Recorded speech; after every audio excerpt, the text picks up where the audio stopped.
আসসালামু আলাইকুম। কেমন আছেন সবাই? আশা করি ভালো আছেন। আলহামদুলিল্লাহ আমি অনেক ভালো আছি। আজকে আমি মাছের মাথা দিয়ে অর্থাৎ ইলিশ মাছের মাথা দিয়ে লাউ রান্না করব। ইলিশ মাছের মাথা দিয়ে লাউ রান্না করবার জন্য প্রথমে আমি মাছটাকে রান্না করে রেখেছিলাম। তারপর লাউ দিয়ে নেড়ে চেড়ে দিয়ে ঢেকে দিয়েছিলাম। লাউটা এবার আমি কষায় দেবো।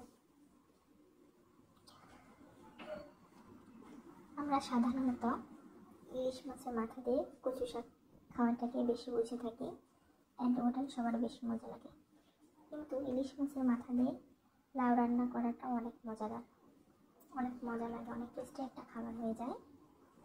তাই বাসায় যখন আমার ইলিশ মাছের মাথা থাকে তখন আমি লাউ রান্না করি।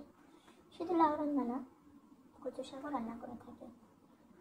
এই যে দেখতেই পাচ্ছেন ইলিশ মাছের মাথা দিয়ে লাউ রান্না করছি, কত সুন্দর দেখা যাচ্ছে। শুধু দেখতেই সুন্দর না, খাইতেও অনেক মজা। ট্রাই করো।